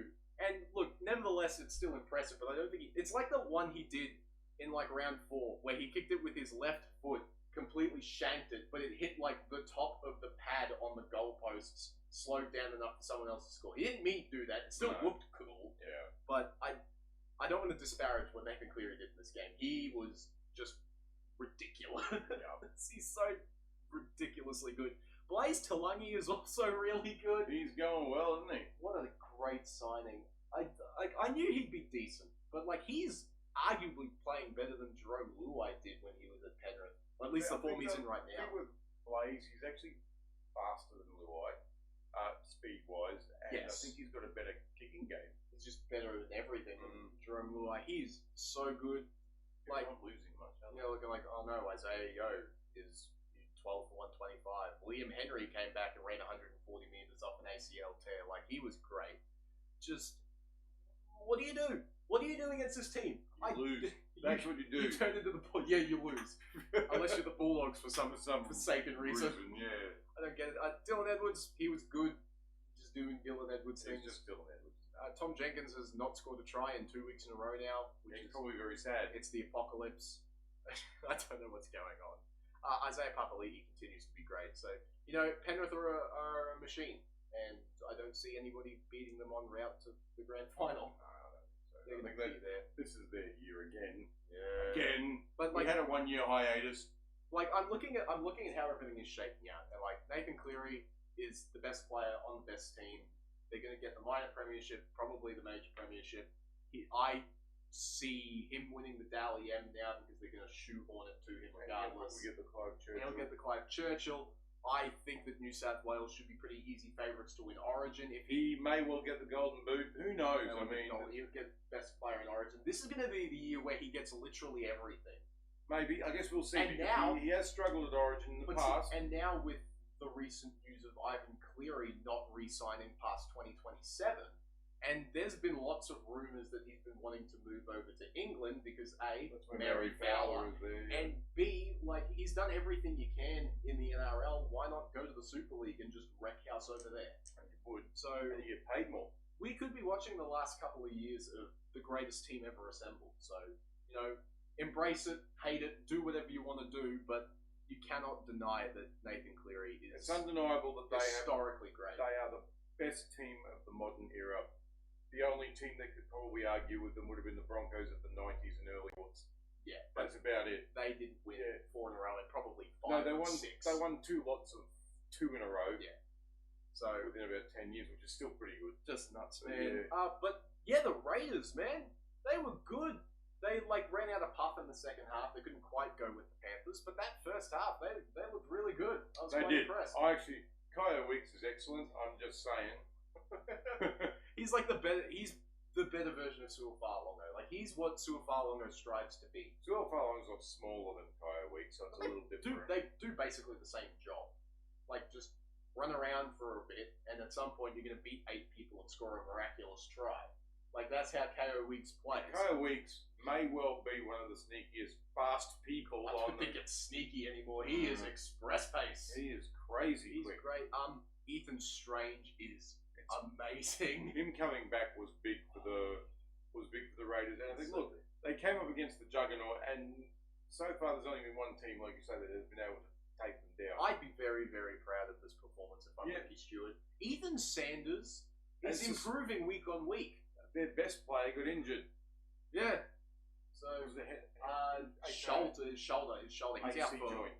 4 to 6 weeks now with that Yeah, one. So Simi, that was sad. But you know, they get Corey Horsburgh to play a lot of minutes, and he's really good. Yeah, he's alright. I like him. Joe Tapney's Joe Tapney. You know, all these guys are just doing a job for them. Atam Adiota is really good. I've been liking him on the edge as cover for Sasangi. So I guess Marley's a potato. He's unfortunately not been great, which is sad because I do like him. Yeah, I do too. And I do think they are missing Xavier Savage quite a bit. Yes. I think they need to get Jed Stewart out of this team as quickly as Yes. possible. Agreed. No offense to Jed Stewart, but like, Sorry, you're not cutting the mustard. but yeah. So I'll say. you know, he's fallen asleep again. Looks like he's dead. Hello, your eyes are open, but nobody's awake. You're asleep. We're with gonna your stop eyes. recording this on my bed. You keep falling asleep.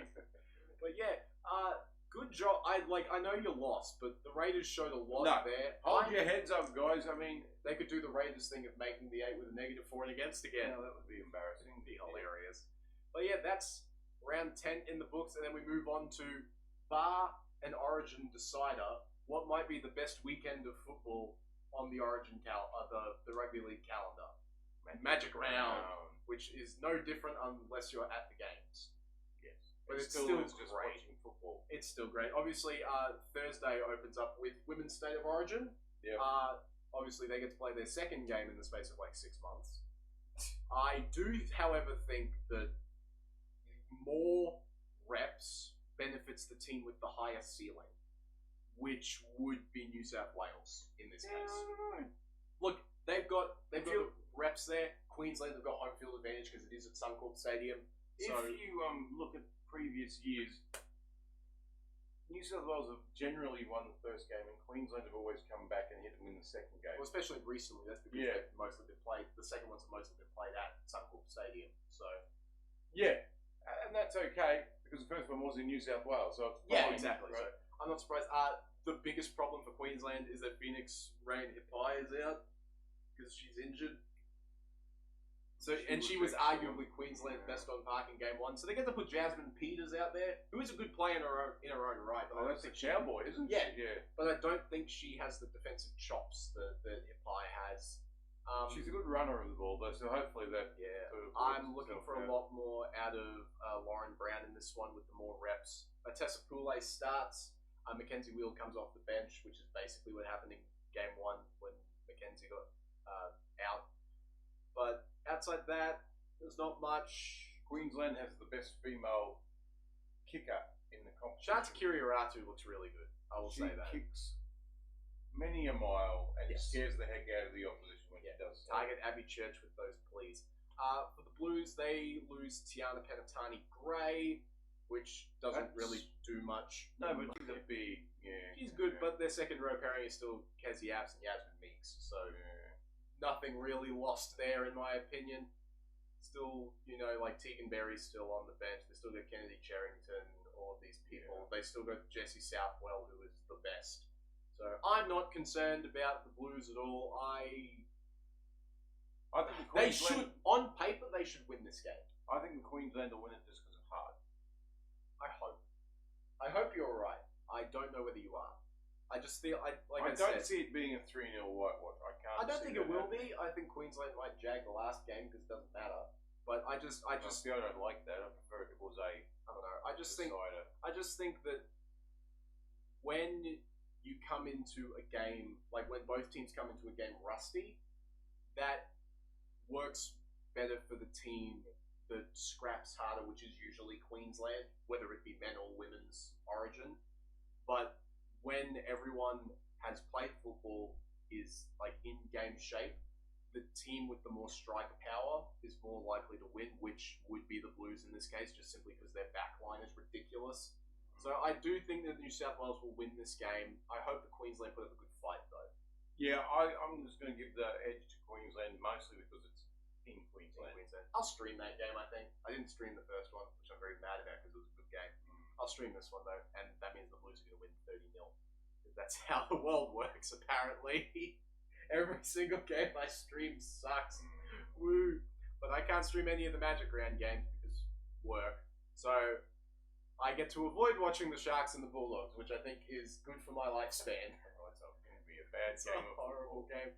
For the Sharks, Blake Brayley is out through HIA, Cam McInnes is out through injury, so we get to see Jaden Beryl at hooker. Yay! Exactly. Jesse Colhoun's back. Did I see Mulatalo's back? Yes, Ronaldo Mulatalo is back from ACL injury. That feels really fast. Because didn't that happen in like the PAC Championships? The Pacific Championships? I don't remember. It doesn't feel like that long ago, so that feels really, really fast.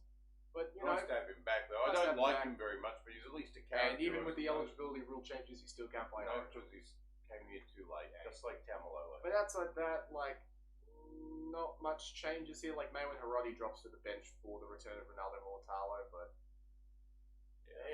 there's not much here. Talakai's back on the bench because they put Jesse Ramey in as well. So this is pretty close to a full strength backline for the Sharks. But like, there's a few people that this game's going to be big for. Adam Fanua-Blake obviously pushing for an Origin spot. Britt Nickera doing whatever he does. Preston could also be pushing for an Origin spot. Jacob Preston could be pressing for Origin. For the Bulldogs, they lose Josh Curran and Sam Hughes. Not fully sure why Sam Hughes is out. I think he's injured, or they've just moved him for the return of Max King, which is big for them. He gets one rep for Origin. We'll see how he goes. Kurt Mann, I think, should be a smoky for Origin. He played last year. Yeah, right, because he's just simply versatile, and Queensland don't really have a second hooker option outside Harry Grant, because I refuse to acknowledge the fact that Reid Marnie could be playing Origin this year. I hate that. But like, it's just like, they've got Jethro Rinakama on the bench. Like, Matt Burton's back, but I don't know how this changes anything for the Dogs. And if you know anything about the Sharks, they do this weird thing where they play good, then play terrible, then play good again. So I will not be surprised if the Sharks win this game like 40-10. I will tip the Sharks. The Sharks are going to win this game. Sharks will win. You think the Sharks will win? I think they're going to win by a lot because the Bulldogs are terrible and the Sharks are inconsistent. Yay. The Sharks going to do this dragon This thing. game I'm interested in because I think there could legitimately be 100 points here. This is the Rabbits and the Dolphins, two of the most prolific attacking teams in the competition.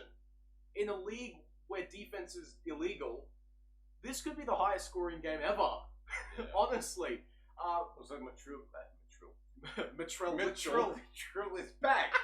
Latrell Mitchell is back. Yep. He's in the centres. They've dropped, what's his name again? Siegwalt to the extent bench. Their wing combo is now Bentley, Harpy, and Cossey because Alex Johnston's out.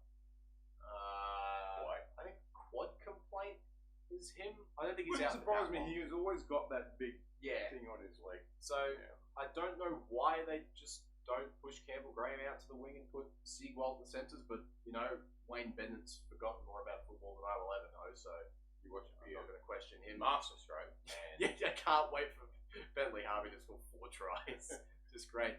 Keon Kolomatangi is starting at prop. Sean Kepi's a guy I didn't talk about, but he's been sneakily really good in defense. I think he's been setting the tone really well for them. Talis Duncan, Cam Murray, all these sorts of people are in line for Origin. Latrell Mitchell, if he gets through unscathed, will be playing Origin. Oh yeah, No doubt there. They still get to roll with Matt Duffy on the bench. Adam Elliott, who played hooker last week, why not? He's there still. Not much. I think it's the same for the Dolphins. I have no idea who's going to win this game. I really don't have a clue. I think Souths would be favourites, but I hope the Dolphins really give them a push. I really do. I'm interested to see how Jack Bostock goes defending Latrell Mitchell. That will be interesting. Or the other way around, because Bostock's probably a little bit nippier than Latrell is, but yeah, Latrell is massive. He's a large human being. he's funny shape. He really I'm is telling a funny you, shape. he's like if Andrew Fafita played in the centres. And lost about 10 kilos, and that's about it. It's like yeah. Dave Taylor. Dave Taylor. But like a few people for the Dolphins here, obviously Hamaso in line for Origin. I think Selwyn Cobbo has a chance because of Queensland's outside back step. Max Platt could be pushing for a bench possibly, spot. but I don't think so. Finafuyaki solidifying He's in, I his think, second yeah. row case. Tom Gilbert looking for a push for probably a bench spot as well. Coming off the interchange doesn't help. I guess we will see. I really don't know. Either team can win this game if it becomes a shootout. And I don't mind. I would prefer it to be the Dolphins, but I do think South might just have it. I think, yeah, Selwyn Cobbo could be in line for a big game, especially if he wants to play Origin. This would be the game to show up because if he's matched up against Bailey, Bentley, Hoppe. No, he'll be on the other side. Is he He's the left? Is he the left or the right side? He's the Cobbo? 5. Hoppe's the 2. Yeah, but that, so they face each other. doesn't necessarily mean anything because you've got. Oh no, maybe you're right. Yeah, I think he'll be up against Bailey, and I think he'll probably be able to run rings around him. Exactly. But, yeah. So I'm interested to see how that goes. Don't know Cosy very much, but I think maybe Jermaine might be a little better than him. Yeah, this will be a very interesting game. Obviously, Herbie Farnworth up against Campbell Graham will be interesting. I'm gonna give the edge to the Rabbits. I think. Yeah, I think the Rabbits maybe, but I wouldn't be surprised if the Dolphins win 42-38. Well, this game could end up like that Dragons Eels game from a couple of years ago or last year, where it was like 44-40. This could be something like that. There could be a billion points here. Yeah. There is no limit to how many points could be scored in this game. I'm very interested to see how this goes. I think Souths will win though. I think they will. He's asleep. He doesn't care. No. He doesn't care. No one cares. No one cares about this game, even though it's the Friday night like Magic Round. Yeah, I know. Moving on to Saturday, we open with an interesting-ish game. Simply because Terrell Mayer's back, you get the Tigers and the Sea Eagles playing each other. I don't know how this game's going to go. Actually, I think I do know. I think Manly are going to win. Because they get Jamal Fogarty is back again, maybe. They've pushed Tolu Kola back to the centres. Where he plays his best football. With Lalo at the back. They still have people like Holy Moly and, Obviously, he's pushing for an Origin spot. Yeah. If he's not there, Lauderdale's got rocks in his head, which might be the case anyway. Well, that's definitely the case. A smoky name that I've been seeing thrown around a lot is Kobe Hetherington for a bench spot for Queensland. Maybe. I wouldn't be keen on that, but anyway. I don't mind. I mean, he's a decent defender, so that could be giving useful. penalties away, which we don't need to do.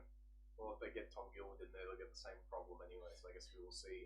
The Tigers, like I said before, Terrell May back, massive in. He is playing for an Origin jersey that should be his, but probably won't be because Laurie Daly's a moron. Is Haas going to be available? No, he's not for game one. Okay. So there should be a space open for him, but probably not. Maverick Geyer is on the bench for them, which is fun, but there's not much else here. I think Caleb just released a ghost. Bye bye ghost. Have fun. But yeah, I think Manly win. That Manly should win this game. Yeah, Manly win. I mean, they're starting Jake Simpkin, which oh no, Brandon they Wakeham. get to play Jake Simpkin instead of Brandon Wakeham. Who I think he's suspended. And Did he just come back? Yeah, Zach Clay is on the bench, but he's not bad either. So No. I think they'll be fine. I think they'll win pretty comfortably. I think you're right. Manly will probably win that game to open up Saturday. Yeah. Very scary game if you're a Cowboys supporter. This could get very ugly very fast. I think that the Roosters could really run a score up here. And I know that sounds bad from a Cowboys fan, but like, as a Cowboys fan, I know this team kind of sucks. And now they don't have Tom Dearden, they don't have Sonny Luke, they don't have Jason Taumalolo because he's being rested. At least they got rid of Kai O'Donnell. Whoa, we get to see Sam McIntyre on the edge again. Yay! I'm so excited for that. But we do get to see Liam Sutton. Yes, we do get to see Liam Sutton. He's got great raps coming out of Q Cup. He's been tearing it up. From what I've seen of him, he seems very, like, run first. Very, like, decent sort of attacking player. Very in the Luke Metcalf style of half from what I've seen from him. So I am intrigued to see how he goes partnered with Jake Clifford. This game could possibly be a matchup for the Queensland halfback jersey, which is ridiculous to me because it's Jake Clifford and Sam Walker. Yeah, I know I said Sam Walker would get the Origin jersey. It's not a laydown. It's not a laydown, apparently. I don't know why. There's a number of players who could still get the number 7. I don't know why Clifford's name has gained so much steam in the aftermath of Tom Dearden's thing. I thought that you'd go with the halfback on the best attacking team in the I comp. think I'm reading that it's because he's a big body as well to go up against somebody. He would be the biggest of the options. Yeah, I'd say. I would say Like, so. And yeah. he's got a good running game, and he's got a massive kick. If you want someone to match it with Mitch Moses, Yes, maybe he's probably one of the only ones who can. it's possible. But I don't know that he will. That's a spitball right there. But It's possible. it is a a possibility. it. Yeah. In the year of our Lord 2026, the Cowboys are rolling with a starting prop combo of Thomas McKaylee and Matthew Lodge. Because they can. What is happening, dude? I don't mind Tom McKaylee being there. Xavier Carrisk appears on the bench for the Cowboys. Yeah. Rob Derby's wearing jersey 16 because apparently he's a second rower now. Wiramu Grieg is back.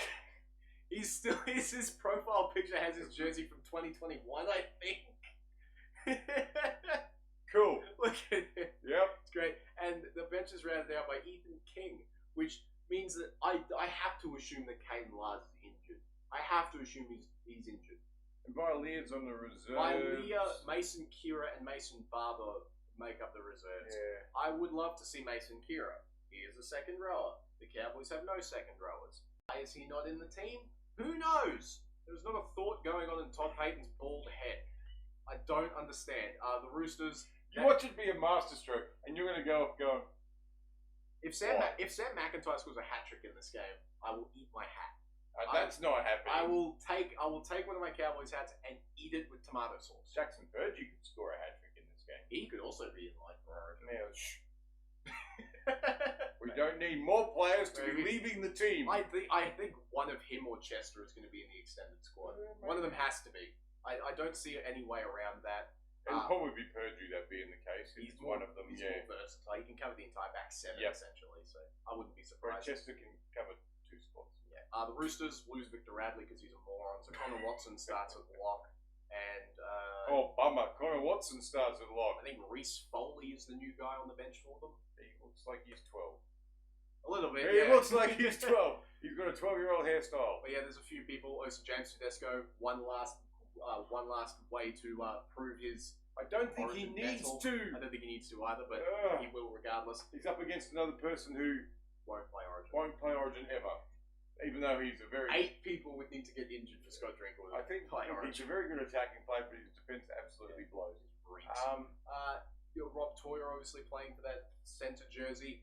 Daly Cherry Evans could possibly be in halfback consideration for Queensland as well. Not. But obviously, I think first choice would probably be Sam Walker, so I'm interested to see how he goes. Reece Robson, probably the favourite for that. I do like the Naufatu White Thomas McKaylee matchup. I think that's really fun. cool. Yeah. Lindsay Collins always picks it up in Origin. We'll see if he gets And named. Tom McKaylee could be a smoky for Origin as well. I reckon. I don't think so. I reckon he could be. Maybe. Anyway, Who knows? we'll see. Connor Watson could also be there, just because he's so versatile as a utility if they don't want to play Robson for 80 minutes, or if they do, either way that could work because he can just play lock. Could be a lock, yeah. Spencer Leniu obviously gets one more shot to try and prove that he still cares about football. So I think the Roosters are going to win this game, and I think the Roosters are going to win this game by a lot. Oh, I think they might win. I hope the Cowboys at least put up a fight. Better than last week. As long as they improve from last week, I don't care. I'm certain that like, if the Cowboys play the way they have been for the entire year, the Roosters are going to end the first 15 minutes up 4 tries. Yeah, well, they better not do that. I think that's exactly what's going to happen. No, I don't. And then the Saturday game is a bottom 4 battle between the Eels and Storm. Love that. Why is Moses Leo back? Moses Leo is back on the wing for Melbourne. They're going to lose by 100. Can't believe Can't that. defend. I cannot believe that they've done that. That's hilarious. Oh, for goodness sake. Hugo Peel has to be hurt. That's right? the only reason For them to drop him, because I thought he was okay. That's the only reason Leo would be back. But yeah, anything else for Melbourne? Not really. Actually, I think Melbourne are going to win this game. It's all the same for them. Obviously, you're looking at Cam Munster, Harry Grant, Stefano playing for Origin, probably Moyero possibly for a bench spot. So a few interesting things here for Melbourne. If they can string a couple of wings together, they make a bird. Yep. If they can get a couple of wins going, they could easily make a run. So keep an eye out on them. For the Eels, I think everything is the same for them. Josh Addo-Carr maybe for Origin. Mitch Moses, obviously. Yeah, he'll probably be there. But that's about it. They don't have They're too not many. particularly Origin relevant. No. Harrison Edwards. He's there. He won't play. For Parramatta's sake, I hope he doesn't. I I do think Melbourne will probably win that game, though. They seem a lot more confident than they did recently. Moving on to Sunday. There's 3 games on Sunday. The first one won't be close. The Knights are playing the Titans, and the Knights are going to win by 800 points. Because the Titans can't defend, and Kalen Ponga is going to go absolutely ham trying to steal that Origin jersey from Reece Walsh. Yep. Oh boy. Other ones to consider, Bradman Best, possibly for the New South Wales centres, could be a smoky. Just on Kalen Ponga, I did like his post-match reaction. Oh, when he was told Tom that did and sucked. was out. He was really surprised, So he obviously likes him. Yeah, he does. He thinks he's a good player. I do wonder, his reaction to that almost seems to me like he knows he's in the team somewhere. Maybe. I guess we will see. But yeah, the Knights are in red-hot form in their attack. The Titans aren't, but they have the capacity to score points. There's nothing really, Sam Verrills has just been out completely because he's pissed off that he can't play hooker anymore because old Pascal is better than he is. He can't deal with that for some reason. But everything else here for the Titans are the same. It's still Zane Harrison. Campbell's still 6. I think the Knights win. I do think the Knights win. I just hope that the Titans keep doing what they've been doing and just improving. That's all I hope. The Knights win and they win going away. How good does Ponga have to play in this game to take Reece Walsh's jersey? Just like he did last week. Like he did last week, I think it's... Especially if the Broncos come out like they did last week. Yes. Which is entirely possible because they're playing an away game at Suncorp Stadium against the Warriors. Away. It's so dumb. It's not at all geared for Brisbane this round. A couple of interesting things here for the Warriors. Roger Tuivasa-Sheck isn't playing through some sort of injury, I believe. Luke Metcalf isn't playing because he doesn't want to play for them anymore. He seems to have requested the ability to negotiate. So, I think he realises the team is no longer his. Yep. So, welcome to the Dragons, Luke Metcalf. I think it'll be the Bulldogs. So, they've got Ali Leotawa and Adam Pompey playing in the centres because Roger's out. So, fair enough. The chance of a clock stat still can't find a way back into this team. Tanner Boyd's still the 7. Another possibility for the Queensland halfback jersey. Mitch Barnett is starting and Jackson Ford's on the bench, and that reeks of Laurie Daly talking to Andrew Webster and saying, hey, play him off the bench. I want to see if he can be an impact player for me. That's what that stinks of to me. Things like that have happened before, like in the Cowboys, giving him a tap on the shoulder. We want Dearden. We want Dearden in the halfback. That's exactly what that seems like. I think that's completely correct. So I'm interested to see what happens there. Wade Egan should be in Origin converse for the New South Wales hooker jersey, but never will be because he's never healthy. Kurt Capewell will miraculously be in the Queensland squad somehow. And, they still get to run with Vi Maumner and Harris DeVita and all these guys. I love Vi Maumner. I love him. He's so good. Him and his second row partner, like Alasima, who's definitely going down the Jeremiah Nanai route to be prepared for that. But yeah, the Warriors are in good form. The Broncos aren't, but they do get Adam Reynolds back. Yep. But they get Philip Coates on the wing now. Xavier's brother. Actually, yes, he is, and you can tell by looking he at doesn't him. look anything like him whatsoever. He looks exactly like yes, his brother. He does. just ridiculous. But yeah, Adam Reynolds being back is huge. Xavier Wilson, named in the middle. Yay. Very, very good. They got Preston Rickey as a starting prop now, and if that's not indicative of the shape the Broncos are in, I don't know what is. How Ben Talty He's is the worst version of his brother. Ben Talty's coming off the bench again. Yay. Yep. He's turning into... And Thomas Duffy is on the reserves. Yeah, well, Reynolds is back, so there's no surprise there. I see Pat Carrigan pretty much has an Origin jersey on lock. Yeah. Where he plays, I'm not 100% sure, but he will be interesting to see. Probably the third. I don't know. I don't know who's going to win this game. I don't know. I'm intrigued. I think Reece Walsh is going to try his hardest because Origin. Yeah. But the Warriors might just have too many cattle. I don't know. I guess we will see. I will tip the Warriors, but expect Reece Walsh to absolutely brain it. Is my official prediction for how this game is going to go. I think the Warriors win. I think you're right. Now, final game of the weekend. The Panthers get to play Dragons, in which this game could be 50-0 at halftime. This The worst way to finish Magic Round. This has to be like some sort of violation of broadcasting rights. I didn't think public executions were still a thing. The Dragons are going to die. Yep. They are going to die. Who's back? Casey McLean. Yeah, Casey McLean's been there the whole time. Oh, okay, I thought he was out. Panthers are the same. They're all the same as last time. The Dragons have a few changes. Obviously, Cade Reed's out, so Kyle Flanagan's back. Woo. Daniel Atkinson's also back from something. I don't quite remember what. I don't pay attention to the Dragons because I value my time on this earth. Cade Reed is out because he's hurt. Anything? Moses Suli is back. Yay.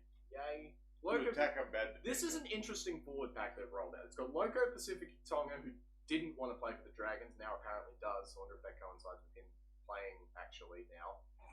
Couchman, Egan, Stewart, Couchman. Hamish Stewart on the edge is weird. I don't know how I feel about that. I thought he'd be the lock and Couchman and Ryan would be the edge. I do like Luch. Luciano Lewis there, Emre Gula, Josh Kerr, Blake Laurie in the most uninspiring bench forwards I have ever seen ever. Like, why is Josh Kerr and Blake Laurie, like, come on, guys. Emre Gula and Josh Kerr just the same player. What are we doing here? The Dragons are going to lose this game. However, they are $11 underdogs. And the last time an $11 underdog played Penrith, they won. It was the Roosters, yes. But I'm saying there's chance. No, I'm not. No, the Panthers, no chance. The Panthers are going to win this game. Nathan Cleary is going to play half a game of football and then just be picked for New South Wales, and that's it. Yep. I think that's me. I think that's me done. Yeah. We're going to do Origin teams in the next episode, which will be uploaded about half an hour after this one comes out. So I'll end this one. Team up. Good. So what I'm going to do, we're going to end here, and then we will see you in about 5 minutes. Yes. I don't even say catch it, guys. See you later. Have a great weekend of football, and I hope your team is okay, unless you're the Roosters, and I hope they somehow forget how to play football for a week. We'll be back after this break.